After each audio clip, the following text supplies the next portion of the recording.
మీరు ఎంత సపోర్ట్ ఇవ్వకపోతే వెళ్ళినట్టే వెళ్ళి వెనక్కి వచ్చి నాతో అలా మాట్లాడుతుందా? Stop it Vindhya.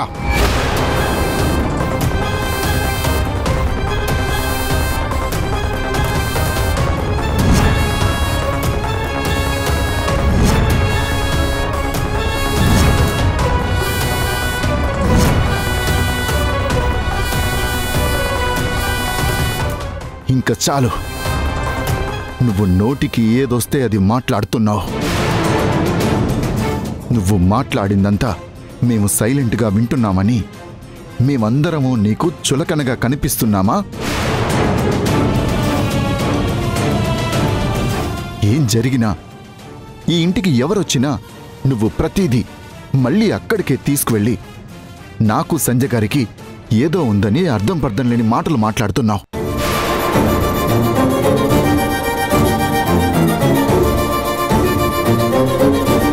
అమ్మంటే గౌరవం లేదు, నాన్నంటే గౌరవం లేదు. అసలు నువ్వు ఈ ఇంటి కోడలివేనా?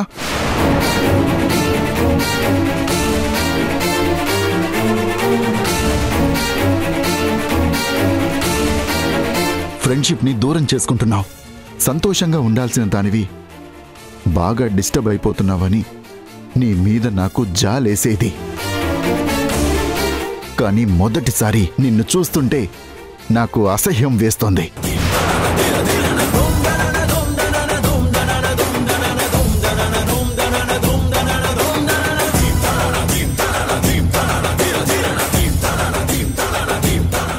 ఏం మనిషివి వింధ్యా నువ్వు? స్నేహితురాల్ని అర్థం చేసుకోవు, కన్న తల్లిలా ప్రేమించే అత్తయ్యని అర్థం చేసుకోవు. ఇంతలా బాధపడుతూ నన్ను నమ్ము నమ్ము అంటున్నా కట్టుకున్న భర్తని కూడా నువ్వు అర్థం చేసుకోవు.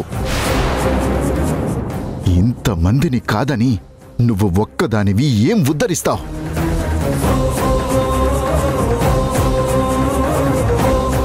నిజంగా నువ్వన్న దాంట్లో న్యాయం ఉంటే ఈ ఇంట్లో వాళ్ళు ఒక్కరైనా ఎస్ వింధ్య చెప్పింది నిజమే, ఎందుకిలా జరుగుతుందని అడుగుతారు కదా.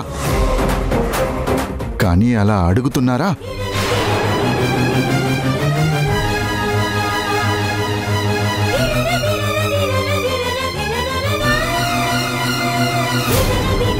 నువ్వు ఎవరినైతే నిందించావో ఆ సంధ్య గారి భర్త శ్రీకర్ కూడా నిన్నే తప్పుబట్టాడు, కానీ నన్ను తప్పుబట్టలేదు.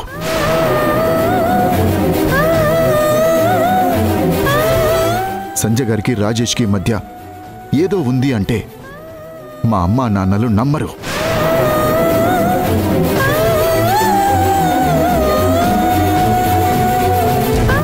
లేని సంబంధాన్ని అంటగట్టినందుకు నీ మీద నాకు అసహ్యం వేస్తోంది.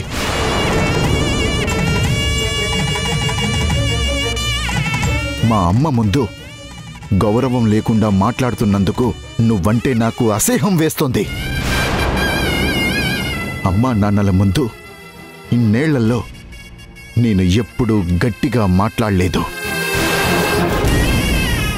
కానీ నువ్విలా మాట్లాడిన తర్వాత ఇలాంటమ్మాయినా నేను పెళ్లి చేసుకుందని నేను సిగ్గుపడుతున్నాను. I hate you Vindhya, Vindhya, Vindhya.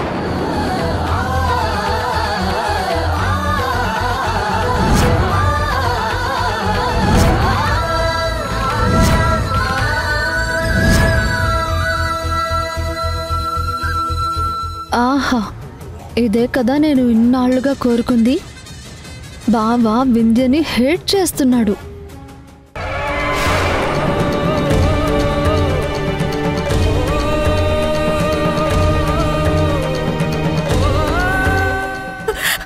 చూసారా అత్తయ్య, మీ అబ్బాయి ఏమంటున్నారో చూసారా?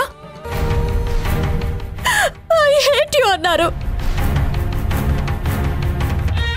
సంధ్య అలా మాట్లాడి, శ్రీకర్ కూడా అలా మాట్లాడి, ఈయన కూడా ఇలా మాట్లాడితే నా జీవితం ఏమైపోతుంది అత్తయ్య? ప్లీజ్ అత్తయ్య, ఇప్పటికైనా మీరు కళ్ళు తెరిచి నా బాధను అర్థం చేసుకుని నా గురించి మాట్లాడండి అత్తయ్య. నోరు విప్పండి, ఏదో ఒకటి చెప్పండి. ఏం చెప్పమంటావమ్మా?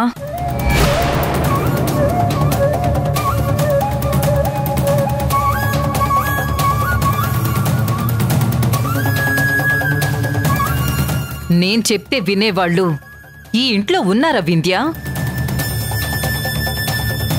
ఇంకా ఈ ఇంట్లో నాకు నా మాటకి గౌరవం ఉందంటావా?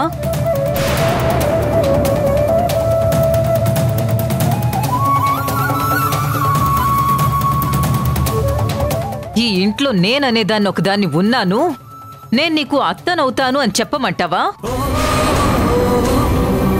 కళ్ళ ముందే ఇంత జరుగుతూ ఉంటే చూస్తూ మట్టి బొమ్మలా నేను ఉండిపోయాను అని చెప్పమంటావా?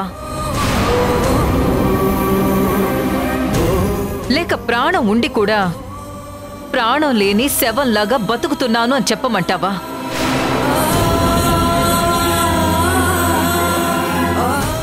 ఏం చెప్పమంటావు? ఏం మాట్లాడను? ఒకప్పుడు నేను నీలాగే ఇంటి కోడలుగా వచ్చాను. నీకున్నట్టు నాకు అత్తగారుండేది. కానీ నేను ఎప్పుడూ అత్త మాట దాటుకుని వెళ్ళలేదు. మా జనరేషన్ వేరు, మీ జనరేషన్ వేరు కాబట్టి నేనున్నట్టు నువ్వు ఉండాలని నేను ఎప్పుడూ అనుకోలేదు.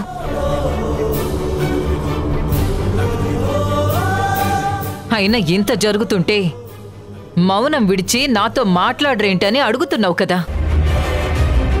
నువ్వు ఇంతలా అడిగిన తర్వాత కూడా నేను మాట్లాడకపోతే అసలు అర్థమే ఉండదు. అసలు తప్పంతా నీదే.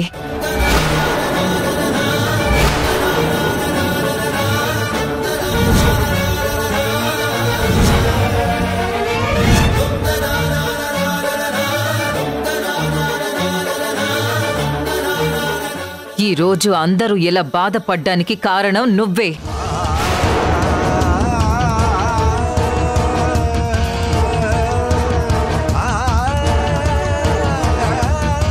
ఏం మాట్లాడుతున్నారు అత్తయ్య? నేను మోసపోయాను, నాకు అన్యాయం జరుగుతుందంటే మీరు నేనే తప్పు చేశానంటారేంటి? చివరికి మీరు కూడా నన్నే బాధపడుతున్నారు అత్తయ్య. ఎస్, నువ్వే తప్పు చేశావు.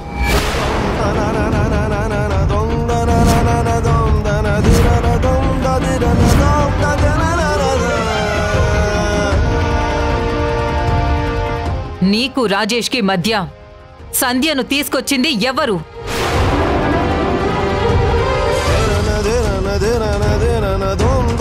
ఒక పరాయి స్త్రీని తీసుకొచ్చి నా స్నేహితురాలు అని మాకు పరిచయం చేసింది ఎవరు?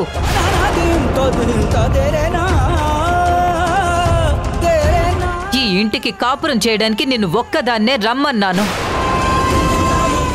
కానీ నువ్వు మాత్రం ఈ ఊర్లో నా స్నేహితురాలుంది, నా స్నేహితురాలు కోసం వచ్చాను అని చెప్పావు.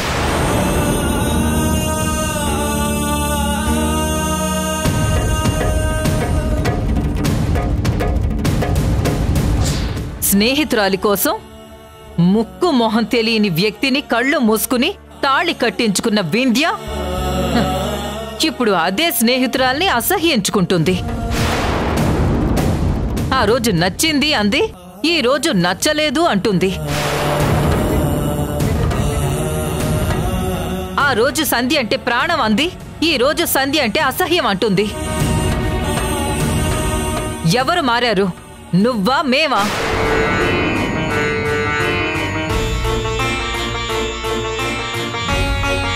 చెప్పు వింధ్య, మారిందెవరు? అత్తయ్య, నేనొక పిచ్చిదాల్లా మోసపోయాను. ఇలా జరుగుతుందని నేను అనుకోలేదు. ఆ సంధ్య నన్ను ఇలా వెన్నుపోటు పొడుస్తుందని అనుకోలేదు. వెన్నుపోటు పొడుస్తుంది సంధ్య కాదు, నువ్వు.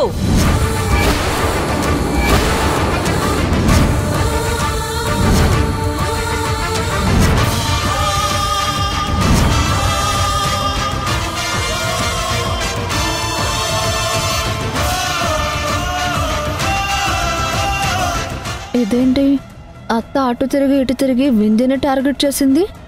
అందరూ కలిసి త్వరగా ఈ వింధ్యని బయటకు పంపిస్తే ఎంత బాగుంటుందో. నీ జీవితానికి నువ్వే వెన్నుపోటు పొడుచుకుంటున్నావు.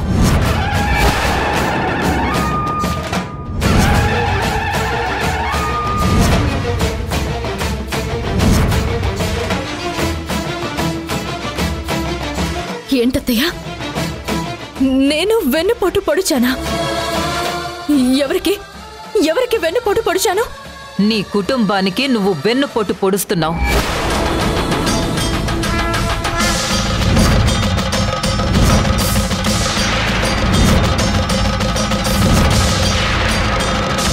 నువ్వే ప్రాణంగా బతుకుతున్న నీ భర్తకి వెన్నుపోటు పొడుస్తున్నావు. నీకు నువ్వు వెన్నుపోటు పొడుచుకుంటున్నావు.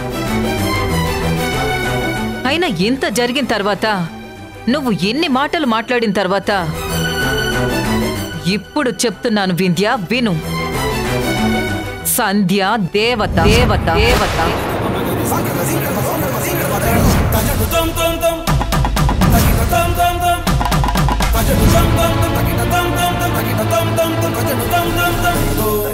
ఏంటత్తయ్య, సంధ్య దేవత? మరి నేనెవరు? ఆవిడ దేవత అయితే నేను దయ్యానా?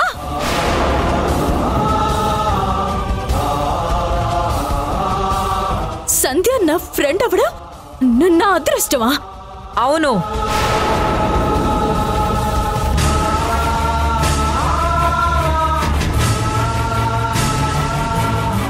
సంధ్య లాంటి అమ్మాయి నీ స్నేహితురాలవ్వడం నీ అదృష్టం.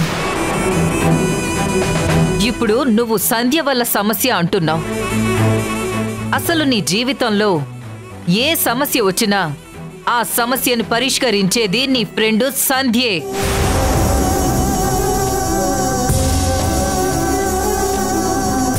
నీకు నీ భర్తకి మధ్య మిస్అండర్స్టాండింగ్స్ వస్తే నా కొడుకుతో మాట్లాడి మీ ప్రాబ్లం సాల్వ్ చేసింది సంధ్యే. నీ గురించి, నీ తొందరపాటు గురించి తెలిసి కూడా ఎప్పుడు కలిసినా నా వింధ్యని అర్థం చేసుకోండి అత్తయ్య, నా వింధ్య గుణం మంచిది అత్తయ్య అని చెప్పి ఎప్పుడు నీ గురించే గొప్పగా చెప్తూ ఉంటుంది.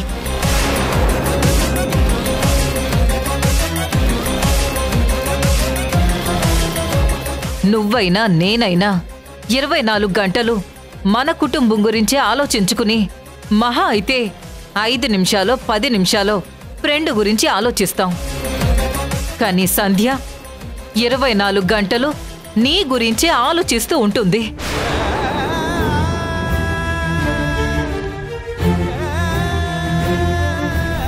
నీకు సంధ్యకి మధ్య ఉన్న తేడా ఏంటో చెప్పనా? నువ్వు ఇన్ని మాటలు మాట్లాడి ఎంత బాధ పెట్టినా కన్నీరు కారుస్తూ నీ వైపే దీనంగా చూసిందే కాని ఇప్పటి వరకు ఒక్క మాట కూడా నీ గురించి తప్పుగా మాట్లాడలేదు. ఇకపై మాట్లాడదు కూడా. అది సంధ్య అంటే. అలాంటి సంధ్యను దూరం చేసుకోవడం నీ దురదృష్టం.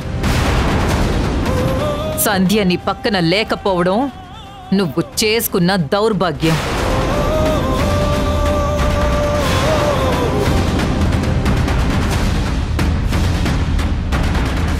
చివరగా ఒక్క మాట చెప్తున్నాను. నువ్వు చిన్నప్పుడు చదువుకున్న మ్యాథమెటిక్స్నే ఎగ్జాంపుల్ చేసి చెప్తున్నాను. 0 పక్కన 1 ఉన్నప్పుడే ఆ 0కి విలువ.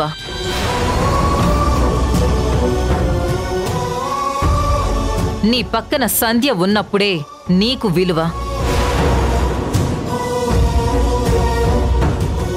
సంధ్య లేని వింధ్య జీవితం 0.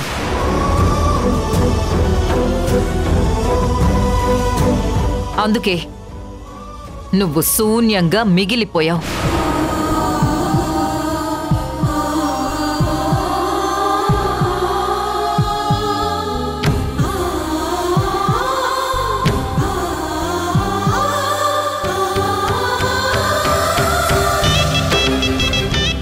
ఏంటిది అత్తయ్య ఇంత పెద్ద డైలాగ్ వదిలింది?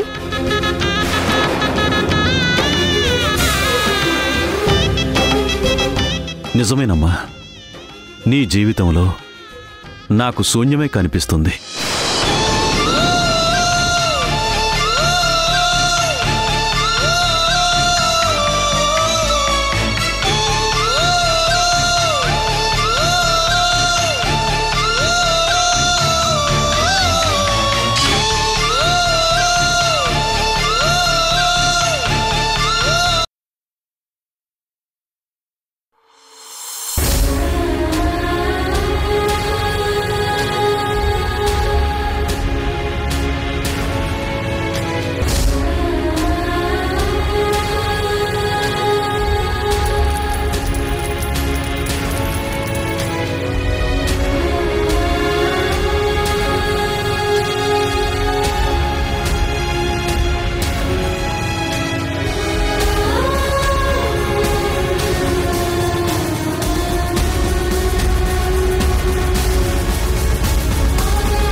చూడు మీ చిల్లర బతుకులు చచ్చిన శవాల దగ్గర కూడా ఇలాగే ఏరుకుంటారేమో.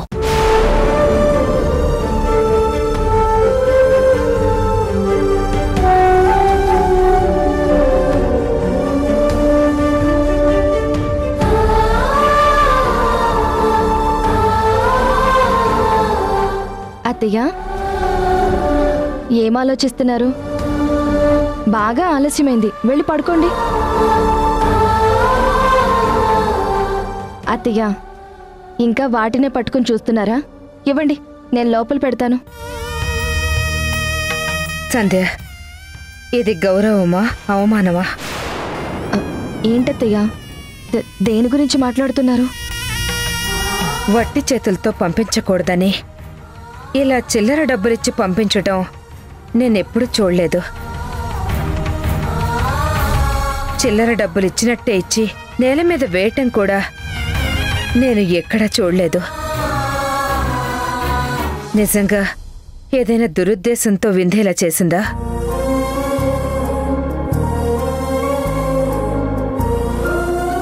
విందే ఎందుకిలా చేస్తుంది?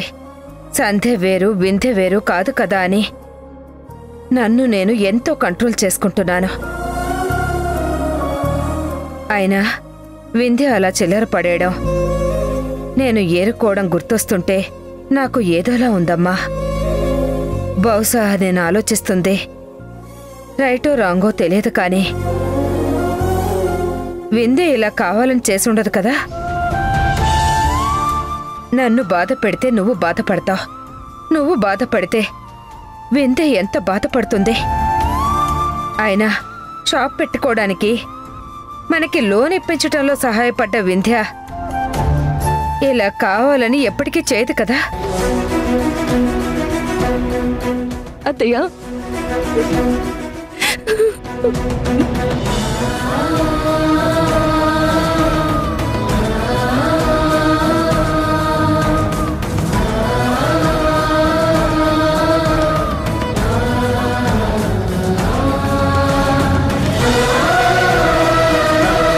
నన్ను క్షమించండి అత్తయ్య. అదేంటమ్మా, నువ్వు క్షమాపణ అడుగుతున్నావేంటి? ఇది వింధ్య కావాలని చేసుండదని నేను అనుకుంటున్నాను. నువ్వు క్షమాపణ కోరుతున్నావంటే ఇందులో వింధ్యకి ఏమైనా దురుద్దేశం ఉందా? అంటే అక్కడ మనకు జరిగిందంత అవమానమేనా? అత్తయ్య, నా ఫ్రెండ్ వింధ్య మిమ్మల్ని ఎందుకు అవమానిస్తుంది? మీరింతకు ముందు అన్నారే సంధ్య వింధ్య వేరు కాదు అని. అది నిజమే అత్తయ్య.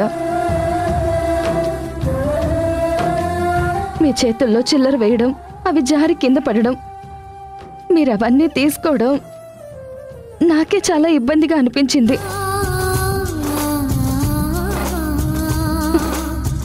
దీని గురించి మీరు ఫీల్ అవ్వడం చూస్తుంటే నా ఫ్రెండ్ వల్ల మీరు మానసిక వేదన పడుతున్నారని నాకు అనిపిస్తుంది.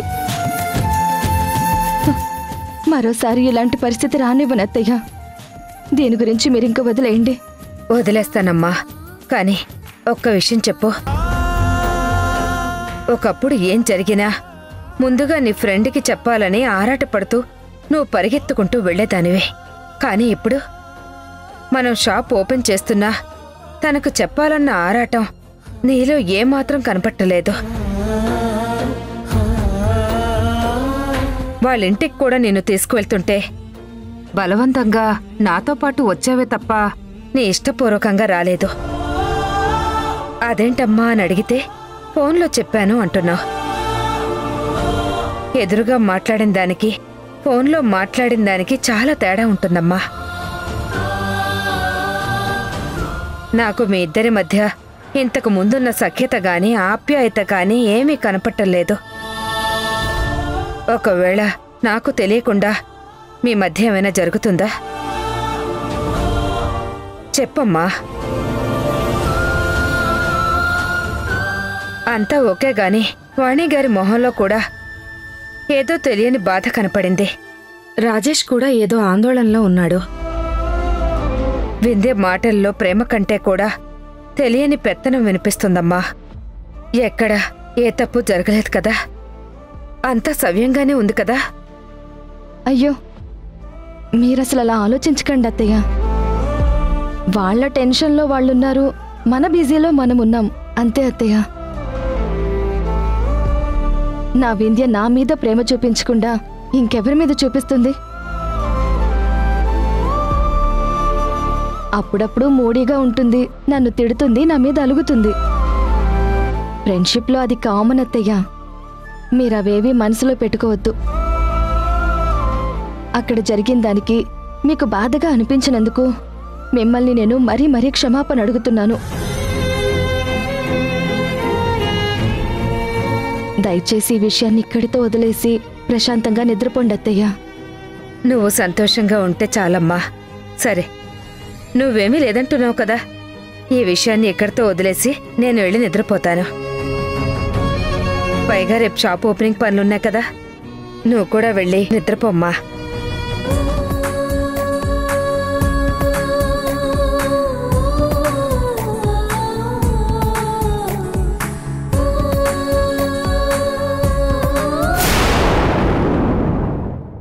ఎవరినైతే పిలవకూడదు అనుకున్నావో వాళ్ళనే ఇన్వైట్ చేయాల్సి వచ్చింది.